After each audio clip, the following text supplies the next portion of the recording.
Everyone, this is Tom Fox back for another episode, and I'm thrilled today to have with me Kimberly Fish. She is our first author from Comfort. So that makes you a very unique and special guest. And I wanted to thank you for taking the time to visit with me today. Thanks, Tom. It's always a pleasure to chat with fellow authors and readers, and I really appreciate the opportunity to connect with your followers. Could you tell us a little bit about your professional background and what led to a career in writing? Oh, I'm happy to do that. Like many writers, you don't walk right into this door, right? You take a circuitous route. But I actually have a degree in filmmaking and then worked in multimedia production for several years. And then through a series of events, ended up just working into a freelancing role. And I married my husband about 34 years ago. We took off to Europe.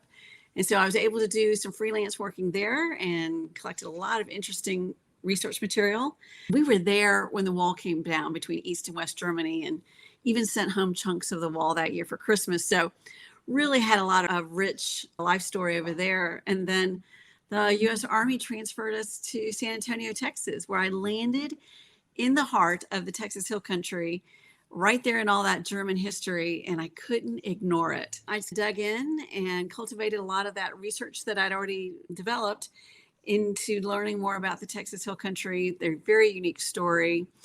And over the course of time, I was able to develop that into a series of novels. Now, that makes it sound way too easy, and it really wasn't.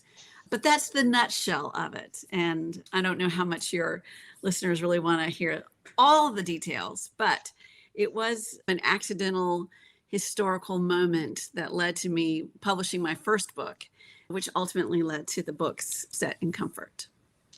The great thing about having your own podcast is you get to listen to whatever you want and you get to ask the questions that you want. And I would love to hear how you were able to, either by happenstance, hook, nook, or crook, put all those disparate threads together to create your first book. Oh, thank you. Let's indulge that for just a moment. As a freelance writer, I'm often hired to write everything from speeches to website material to promotional materials. And several years ago, I was hired to write the 100-year history for Longview, Texas. And Longview, Texas is a town up in East Texas. It sits right on top of the East Texas oil field, and had a crazy series of events happen in the 1930s as a result of oil being discovered. And during that time period, we were also recovering from World War I, getting ready to go into World War II. And it would seem that across the entire state of Texas, a lot of young entrepreneurs, chambers, farmers, we're trying to figure out a way to grab a little bit of that war initiative that was coming down the pike. Roosevelt was really clear. He was not interested in leading the United States into war, but there were signs that we were going to be involved even on an ancillary way pretty early on. So a lot of the Texas chambers were figuring out ways they could pitch ideas to be involved in these war projects. And there are places like Boeing and Texas Instruments that really ended up growing out of all of that.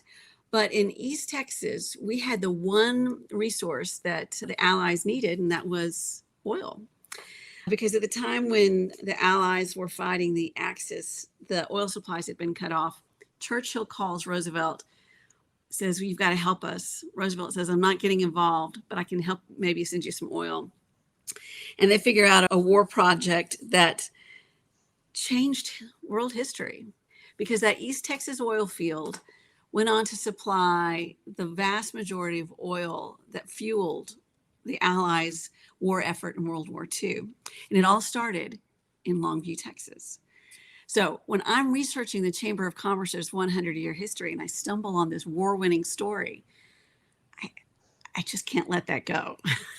So I tucked that aside into some notes, ended up doing some efforts on my own. I was very involved in community development, even ran for office.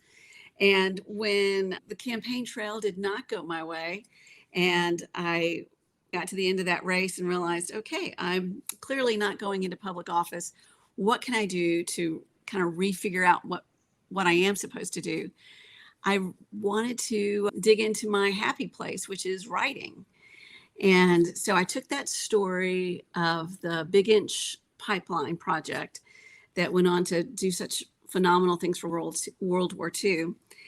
And as a cathartic exercise, I wrote a piece of historical fiction, recreating what Longview, Texas looked like in the 1940s on the height of their oil wealth, the winds of war, Germans down in the Houston shipping channel sinking oil tankers and all of that, and try to recreate that entire experience.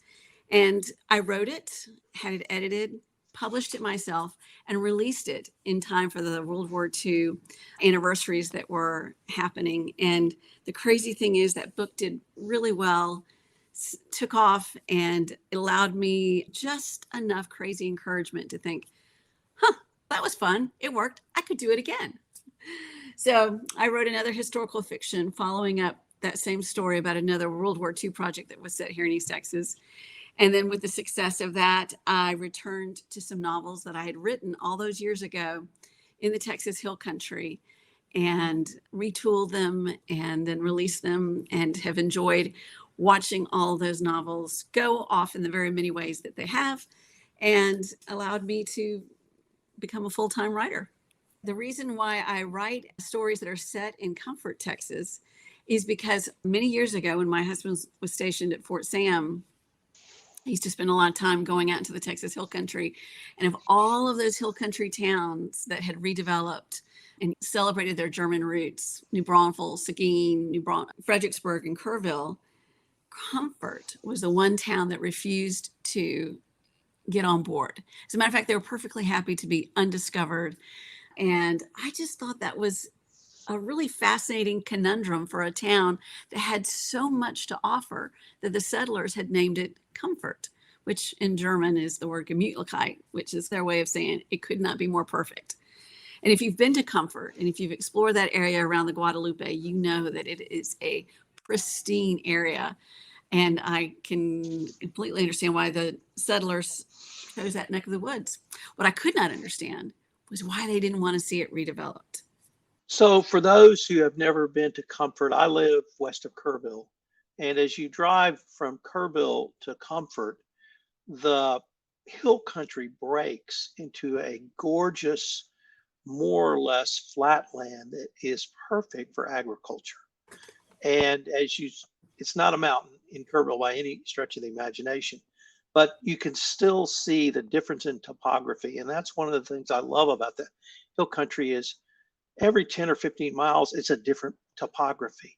And just that drive to Comfort, you can see exactly what you said, and what those German settlers saw was a valley between two ranges of hills, not mountains, but spring fed by the Guadalupe. So there was water and the ability to raise grain and cattle and other products. Yeah. You're spot on.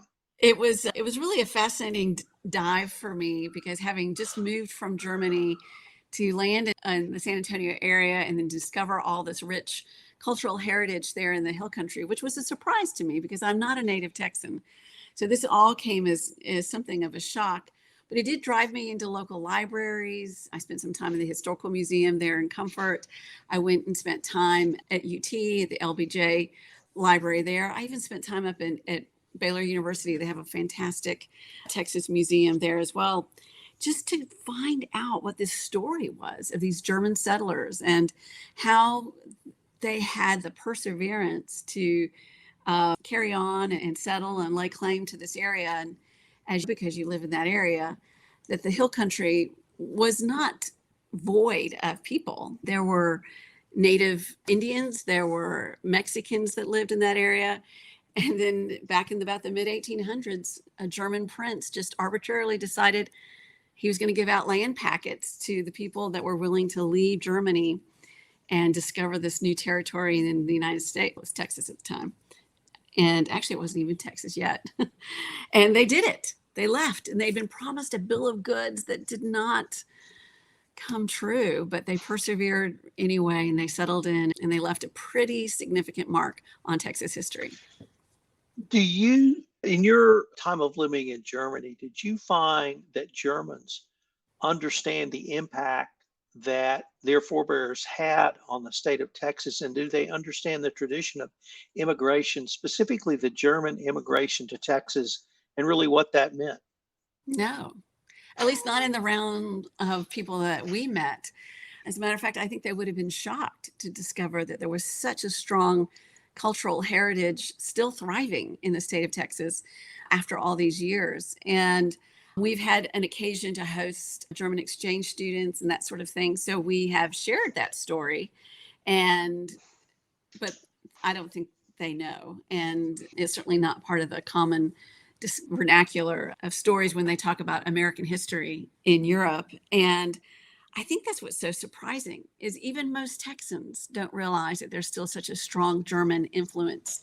And here's a little interesting nugget that I discovered when I was doing this research for the World War II war initiatives is the conflict that our engagement with the Germans in Europe put on those German families in South Texas. Because as soon as we engaged in war with Europe, all of a sudden, all those German families became the focus of some real suspicion as to where their loyalties lie. And I think to that point, there probably still been a lot of strong German language and cultural things that sort of got washed away in light of all that persecution that they were feeling as a result of the World War II issues. But it's still pretty strong and it's delightful. And Let me take German immigration in a very different direction, because I grew up in Bryan, and Brazos County was the home to a German POW camp in World War II.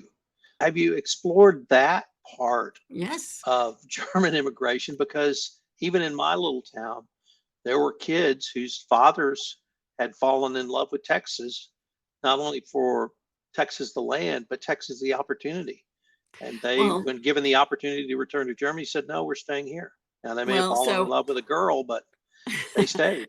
So I did do some serious research into this because in my second novel that I wrote that's set in Longview, Texas, related to the World War II initiatives, it specifically deals with a U.S. Army medical hospital that was here during those years. And in doing some research, I discovered that there were German POWs that were considered trustees that were allowed to work at this military hospital in the role of interns. They were emptying the bedpans and that sort of thing.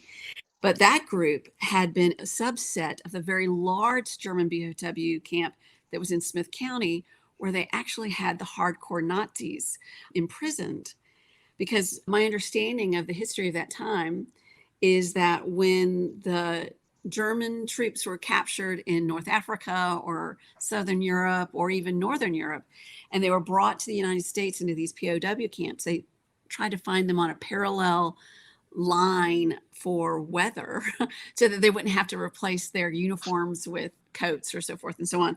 Texas, by nature of the fact that it was in the very middle of the country and almost impossible to escape without being noticed, became a hotbed for these POW camps. In addition to the fact that a lot of the farmers and chambers were lobbying to get POW camps because their workers for their farms had been drafted to war and they needed help to produce the agriculture that is in the area around Bryan and in the area up here around East Texas. So a lot of those German POWs got farmed out to do day labor work. And you're right, many of them liked it. They were not true Nazis, but they were part of the whole German army. And I asked that question. I was at the U.S. Army Medical Museum in San Antonio doing research on this Harmon General Hospital. And I asked the question, how many POWs did they think just either escaped or disappeared, or when it was at the end of the war and they were being shipped back to Germany, just opted not to go? And the response that I was given was that legally they had to leave because that was part of the treaty process, is that all the POWs they had to leave our country. But if they just didn't do that, or if they weren't all head counted for, they weren't going to send anybody back to go find them. So if any of the German POWs escaped, they quickly tried to assimilate into the Texas culture, changed their names, invented a history, and just tried to act native. So in the Hill Country, the German tradition was unique in a couple of ways, particularly around the early immigrants. Number one, they were what we would call free thinkers. They were Christian largely, but as free thinkers would indicate, a little bit different and more open in their thinking about Christianity, particularly in mid 19th century. But they were also, that was the first wave. But after the Civil War, they were largely the bankers who financed the cattle drives from the ranches in South Texas up to Oklahoma and then into Kansas. So they became the bankers. And one of the founding fathers of Kerrville came from Alsace-Lorraine. And so that tradition, both commercial and actually intellectual, also permeated this part of Texas as well. Is that something that you've explored as well? I have. As a matter of fact, one of the interesting things I like to tell people when I'm describing these various groups of Germans that migrated to Texas, the fact that they survived the ships, they got to Galveston, they somehow were able to overcome the mosquitoes and the heat and the Indians and the language barriers, and then they get out to the Hell Country, which is, they'd been promised that it would look like their home country, and it looked nothing like their home country. But they found their places and they settled. The group that came to Comfort was what I like to call a hippie segment for their day. Because as you're correct in saying, so many of the Germans that immigrated to the area were deeply religious. The group that settled in Comfort were a little bit, I'm not going to say an anarchist, but they were very much of the persuasion that they wanted to be left alone. They did not want government oversight. They didn't want religious oversight. As a matter of fact, it was several years before a Lutheran church was even established in the area. They just wanted to blend in and be ignored. And even when the Civil War was a factor, and so much of Texas was responding to the Civil War initiatives by sending their young men off to fight for the Confederacy, the folks of Comfort disagreed with that initiative, that they actually sent a group of young men to go fight for the Union. And much to their great sorrow, that troop was massacred by Confederate sympathizers. And to this day, there's a monument in the middle of Comfort honoring those Union troops. I would say that the folks that settled in Comfort were marching to the beat of their own drum, and to some degree still do, because that is a big factor in why they did not want to be a part of this redevelopment initiative that Kerrville benefited from and Fredericksburg benefited from. And they were fine. And they really just wanted to be left alone to have their ranches, make their money, raise their families, and not be bothered. Let's turn to some of your books, or actually all of the books, but it's entitled on your website, A Group of Stories from Comfort. It's Comfort Plains, Comfort Songs, Comfort Foods, Comfort Zone, a Comfort Christmas novella. How do you incorporate a town as a character? Oh, and Comfort has definitely become one of the main characters in these books. So I've spent a lot of time in Comfort over the years, and the thing that appealed to me was this gritty limestone community that had not changed much over all the years. They didn't even have a franchise fast food restaurant short of Dairy Queen for so many years. And I thought a town that did not want to redevelop seemed like the perfect foil for writing books about characters who did want to redevelop, and they needed to find their grit to overcome obstacles in life. And so that contrast of a town that was resistant to change and yet gave birth to people changing was a great opportunity for me. And so from the very first novel that I wrote, which ironically was for a website back in the day when websites were brand new, and I'd been hired to write a serial story just to help draw customers back to this website, I wrote this little 10-chapter installment called Emeralds Marks the Spot about a woman walking away from her career and settling in the Comfort area and taking off and having this great story. that became my seed story for all of these other novels. And I give it away for free to folks who subscribe to my website, where I send out occasional newsletters about book events and that sort of thing. But that gave birth to these stories. And so Comfort Plans was my first full-length novel that I wrote, setting it in the Comfort area. And it's about one of those iconic German farmhouses, as you might imagine, with a story to tell. And so the story, not to be a spoiler or anything, but the story that gets told is a slice of life from what it was like for those early migrants to the Comfort area back in the mid 1800s. And then the house is being refashioned for a modern family. And so you got this juxtaposition of history and modern life. And then the people that are doing the remodeling are actually those that kind of get remodeled in the process themselves. So that was book one. I had so much fun with that. It resonated well. The folks of Comfort didn't blackball me for this. And so I thought, okay, I can keep writing. So I wrote Comfort Songs, which is, so you're from the hill country and you've seen all those gorgeous lavender farms around Blanco. And I thought if it grows in Blanco, it would probably grow outside of Comfort. So Comfort Songs is about the story of a woman who creates a business around a lavender farm and family dynamics, and really the juxtaposition of 3 generations of women who can't get along with each other and why that is. And so a lot of those family dynamics are explored in that story.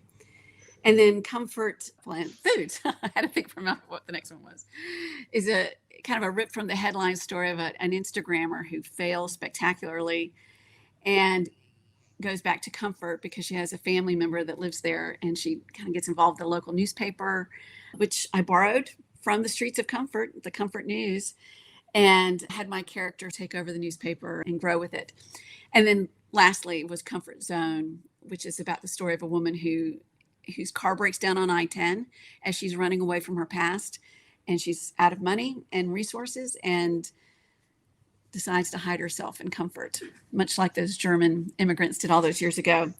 And so one of the things that's interesting in making the town a character is that I have the privilege of doing honor to the actual town by having my characters shop in the shops that anybody could walk into, and then also creating a fictionalized version of these imagined places that I've created in my books.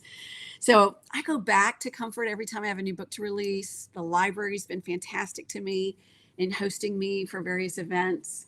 I've got very good friends that run the 8th Street Market on, you might have guessed, 8th Street in Comfort.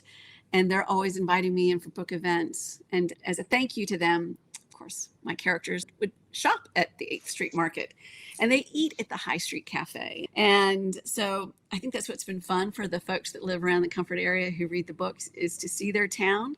Maybe it's a little bit better than actuality, or maybe they think it looks just the very same as they see it every day. But it's a real pleasure to me to introduce people to that part of Texas.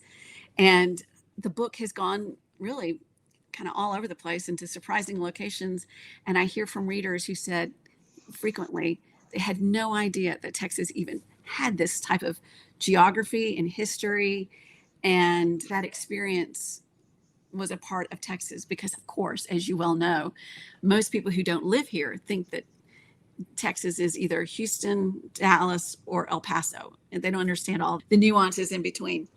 And as you well know, the hill country is very nuanced. So it gives me a lot of fun to make Comfort a part of all these books. And I actually have a new trilogy that's just come out about one character with a 3-book story arc.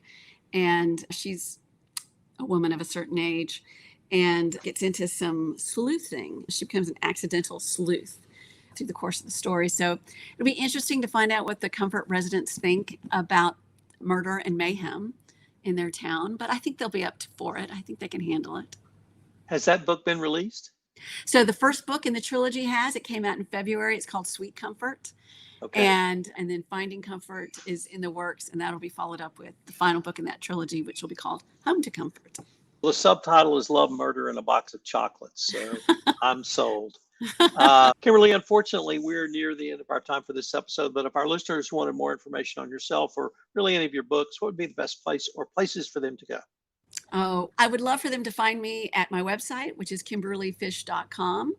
But I'm most active on the social media platforms, Facebook at Kimberly Fish, author, or on Instagram at fish_writer. And I frequently post pictures about my travels, things that inspire my writing, and just little snippets into the writer's life that I've been able to enjoy. Well, Kimberly, I wanted to thank you again for taking the time to visit with me, and I hope we can continue this conversation. Thank you, Tom. It's been a pleasure. You've asked great questions. I enjoyed the conversation.